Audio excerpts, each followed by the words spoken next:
है राजकुमारी प्रियंवदा, जो सुंदरनगर के राजा वीरभद्र सिंह की इकलौती संतान थी।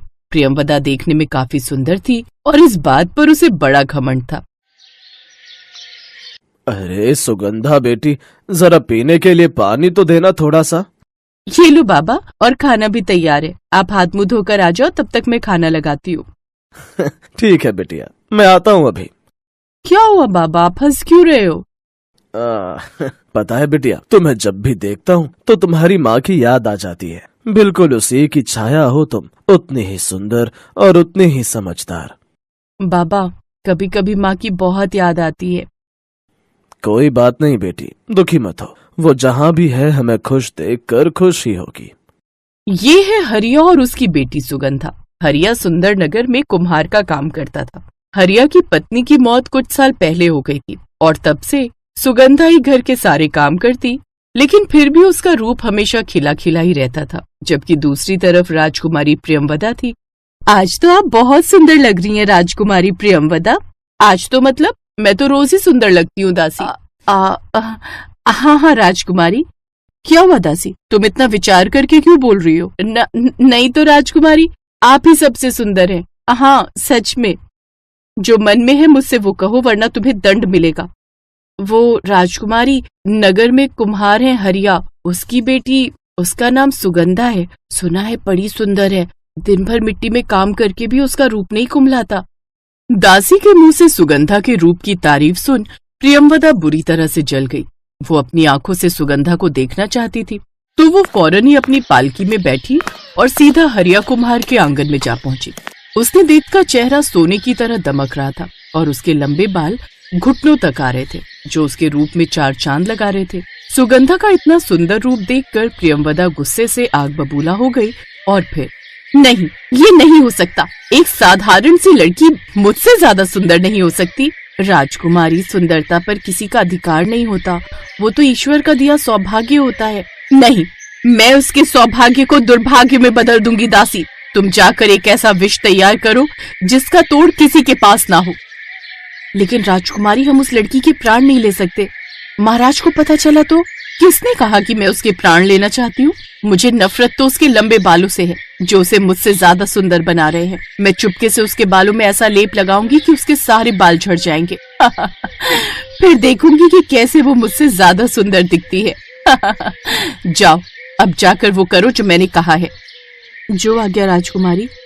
राजकुमारी प्रियंवदा के कहने पर दासी ने विष से भरा हुआ एक लेप तैयार किया और फिर रात के अंधेरे में राजकुमारी अपनी दासी के साथ चुपचाप हरिया के घर पहुंची, जहां सुगंधा जमीन पर चटाई डालकर सो रही थी। उसके घने बाल देखकर प्रियंवदा को बहुत गुस्सा आया। उसने फौरन उस विषैले लेप को सुगंधा के बालों पर लगा दिया। लेकिन उसके बाद अगली सुबह जो हुआ, उसके बारे में किसी ने सोचा तक नहीं था। हे भगवान, ये क्या है? क्या हुआ बाबा, आप मुझे ऐसे क्यों देख रहे हैं? बेटी, तुम्हारे बाल। क्या हुआ मेरे बालों को बाबा? अपने बाबा की बात सुनकर सुगंधा अपने बालों को हाथ में पकड़ती है, जो अब काले की जगह एकदम सुनहरे हो गए थे और अब सुगंधा पहले से भी कहीं ज्यादा सुंदर दिख रही थी। उधर राजमहल में प्रियंवदा भी मुस्कुरा रही थी। दासी, अब तक तो उस बेचारी के सारे बाल जलकर टूट गए होंगे। उसकी सारी सुंदरता एक झटके में खत्म हो गई होगी। अब तो निश्चित ही इस पूरे सुंदरनगर में सबसे सुंदर मैं ही हूँ। हाँ राजकुमारी, इसमें कोई संदेह नहीं। दासी की बात सुनकर प्रियंवदा जोर जोर से हंसने लगी। वो बहुत खुश थी।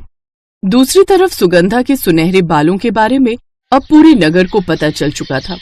हर कोई सुगंधा को देखने उसके घर पहुंच रहा था। हे भगवान, ये तो सच है। तेरे बाल तो वाकई बदल गए सुगंधा। पता नहीं मौसी, कल तक तो सब ठीक था। मेरे बाल काले थे, पर जब मैं सुबह उठी तो मेरे बाल एकदम सुनहरे हो गए। माता की कृपा है तुझ पर।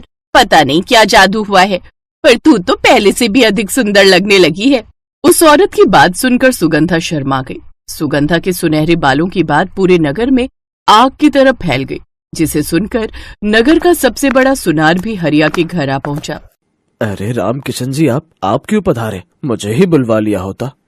नहीं हरिया, सुना है तुम्हारी बेटी पर माता की कृपा हुई है, उसके बाल सुनहरे हो गए हैं।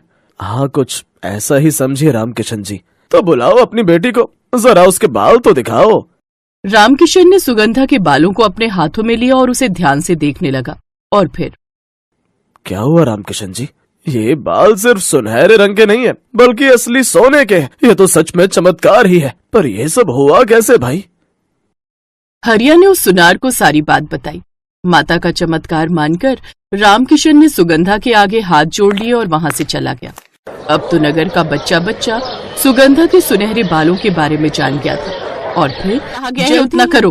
प्रियंवदा ने उसी लेप को अपने बालों पर अच्छे से लगवाया और फिर आराम से सो गई। लेकिन सुबह जब वो उठी तो उसके सिर पर एक भी बाल नहीं था। वो पूरी तरह से गंजी हो गई थी। अपने आप को शीशे में देखकर वो जोर जोर से चीखने चिल्लाने लगी। उसे इस हाल में देखकर उसकी दासी चुपचाप वहां से भाग निकली और फिर खुद जाकर सुगंधा और उसके पिता हरिया को सारा सच बता दिया और हाथ जोड़कर माफी भी मांगी। कोई बात नहीं राजकुमारी, मुझे खुशी है कि आपको अपनी गलती का एहसास है और ये विश्वास भी है कि माता रानी आपके पश्चाताप से प्रसन्न होकर आपको क्षमा कर देंगी। आप निश्चिंत होकर जाइए, मैं माता रानी से आपके लिए प्रार्थना करूंगी। सुगंधा से बात करके प्रियंवदा को बड़ी शांति मिली और फिर अगली सुबह वो चमत्कार भी हो गया जिसकी उम्मीद प्रियंवदा ने छोड़ ही दी थी। उसके बाल उसे वापस मिल गए थे, जिन्हें देखकर प्रियंवदा की खुशी का ठिकाना नहीं रहा। लेकिन अब वो बदल चुकी थी। उसने खुद की सुंदरता पर ध्यान न देकर अपने राज्य की जनता की भलाई के बारे में सोचना शुरू किया, जिसके बाद वाकई वो सबके दिलों पर राज करने लगी।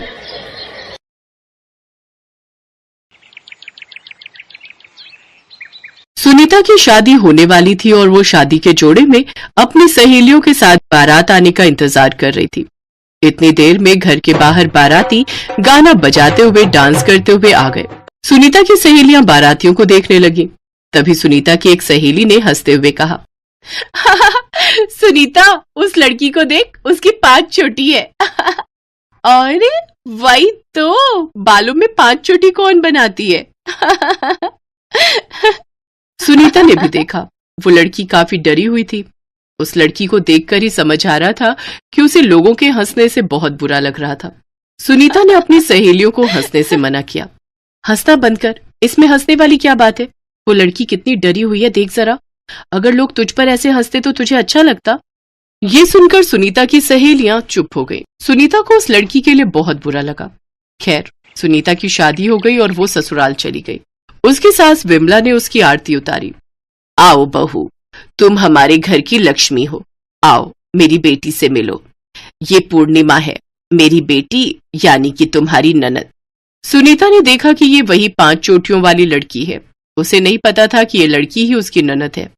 अच्छा, तो तुम हो मेरी ननद? मैंने सुना तो था कि मेरी एक ननद है, लेकिन देख, पहली बार रही हूँ। देखोगी कैसे बहू, 2 हफ्ते के अंदर सब कुछ हो गया।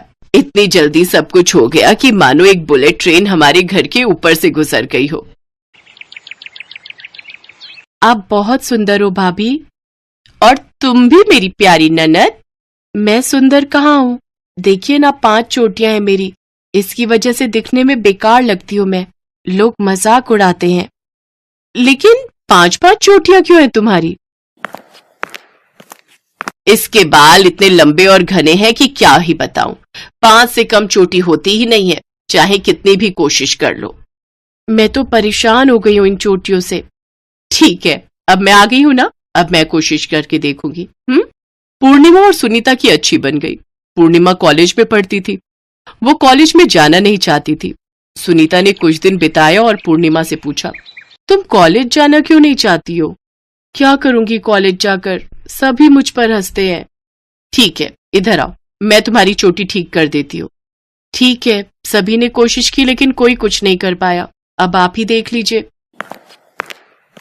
सुनीता ने बहुत कोशिश की, लेकिन 2 तो क्या, वो 5 से 4 चोटी तक भी नहीं आ पाई।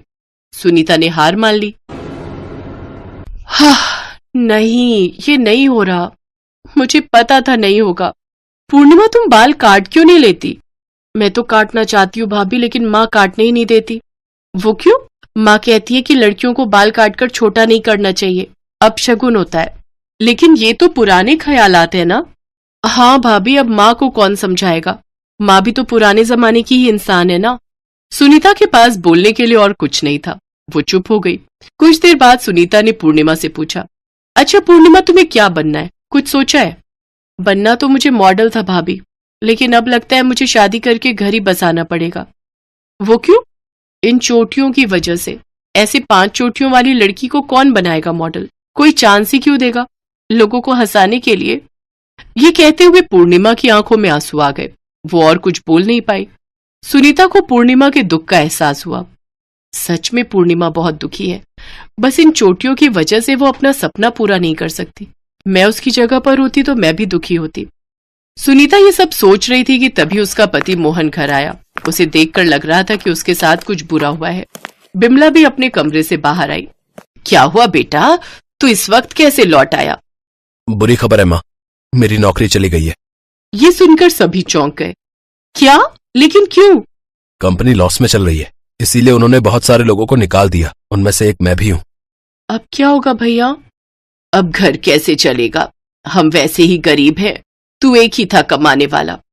सभी गहरी सोच में पड़ गए। कुछ दिन बीत गए। मोहन दूसरी नौकरी ढूंढता रहा, लेकिन नौकरी मिलना आसान चीज थोड़ी है। मोहन की चप्पल घिस गए, लेकिन फिर भी उसे नौकरी नहीं मिली। उधर पूर्णिमा के कॉलेज में एग्जाम पास आने लगा। पूर्णिमा रोज कॉलेज जाने लगी। हर रोज उसे लोगों के ताने सुनने पड़ते थे। इसी तरह एक दिन वो कॉलेज से लौटकर बहुत ही ज्यादा रोने लगी। क्या बात है पूर्णिमा, आज इतना क्यों रो रही हो?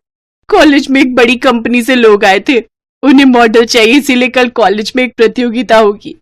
जो लड़की सबसे सुंदर और कॉन्फिडेंट होगी उसी को वो लोग मॉडल बनाएंगे और ढेर सारे पैसे भी देंगे। ये तो बहुत अच्छी बात है, तुम्हें भी भाग लेना चाहिए। कैसे भाग लूं भाभी? इन चोटियों की वजह से ना मैं सुंदर हूं और ना ही कॉन्फिडेंट। मैं कुछ नहीं बन पाऊंगी भाभी, मेरी जिंदगी तो बेकार है। सुनीता को बहुत बुरा लगा।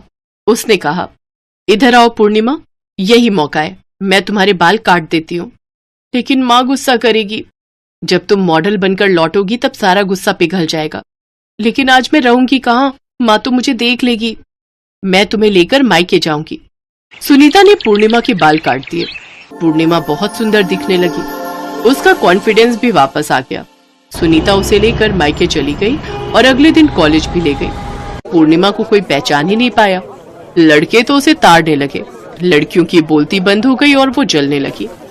पूर्णिमा बहुत खुश हुई। उसने प्रतियोगिता में भाग लिया और जीत गई।